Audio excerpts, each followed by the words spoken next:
The day my parents threw me away, I was only 13 years old.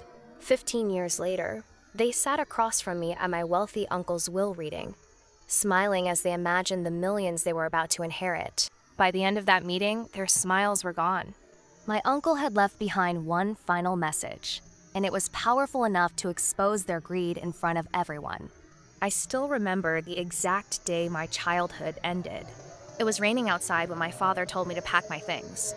At first, I thought he was angry and would calm down later. Parents get upset sometimes. They say things they do not mean. At least that is what I believed.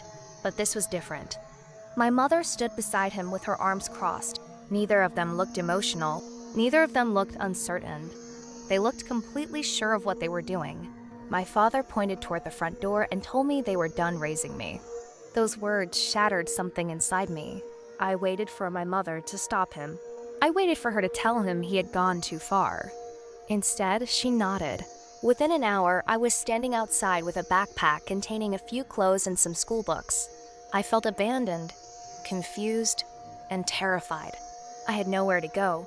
Then a black SUV pulled into the driveway. The driver was my Uncle Ethan. To this day, I still do not know exactly what was said during the argument that followed.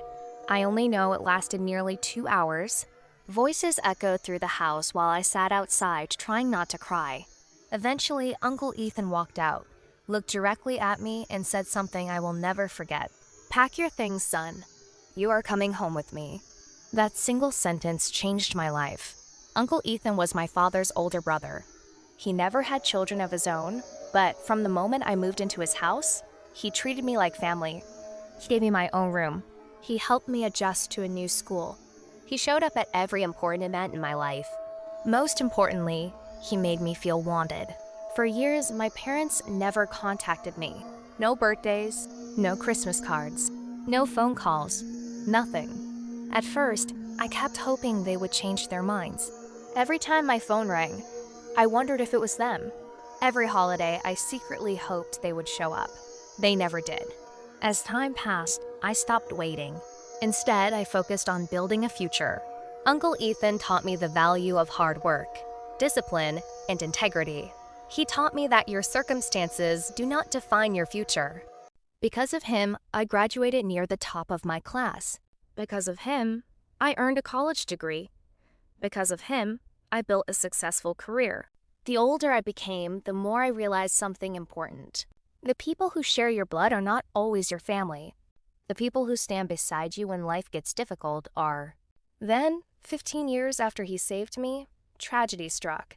One morning, I received a phone call from the hospital. Uncle Ethan had suffered a massive heart attack. By the time I arrived, he was gone.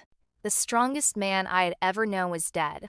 Losing him felt like losing a father. The funeral was packed with people whose lives he had helped.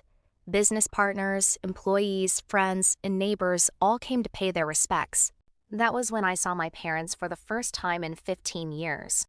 They looked older, but I recognized them instantly. What surprised me was not that they came. It was how they behaved. They barely acknowledged me.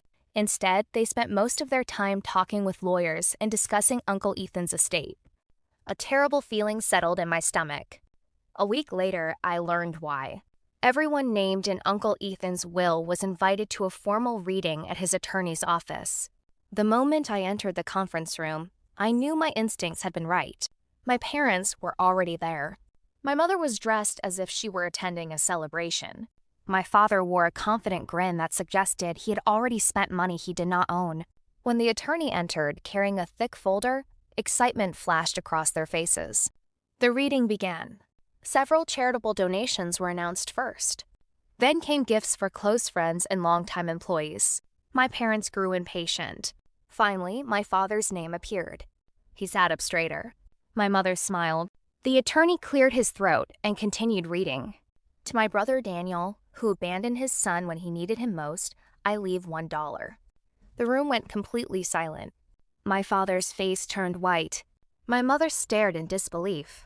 The attorney continued.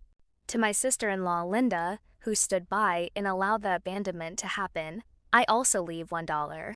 Gasps filled the room. My parents looked horrified. But Uncle Ethan was not finished. The attorney opened a sealed envelope and removed a handwritten letter. In the letter, Uncle Ethan explained exactly why he made his decision. He wrote that wealth should never reward selfishness. He wrote that family is defined by love, sacrifice, and loyalty. Then came the words that broke my parents completely. 15 years ago, my brother and his wife abandoned a frightened child. They walked away from him when he needed them most. I spent the next 15 years watching that child become a remarkable man despite their rejection. Everything I built belongs to the person who proved worthy of it. I felt my heart pounding. The attorney looked up. Then he announced that Uncle Ethan had left his entire estate to me. His businesses, his investments, his properties, everything. My mother began protesting immediately. My father demanded the will be challenged. They accused everyone in the room of manipulating Uncle Ethan. The attorney calmly waited for them to finish. Then he revealed one final surprise. Years earlier, Uncle Ethan had recorded a video message. The screen turned on. There he was, smiling, healthy, confident. He looked directly into the camera and said that if anyone tried to challenge his wishes, they should remember one thing. The only child he ever considered his own was me. My parents sat frozen. For the first time in my life, they had nothing to say. As they walked out of the room defeated and humiliated, I expected to feel satisfaction. Instead, I felt peace. Their rejection had once seemed like the worst thing that could happen to me. Now I understood it had led me to the man who became the greatest blessing of my life. Uncle Ethan gave me more than an inheritance. He gave me a family. And that was worth far more than all the money in the world.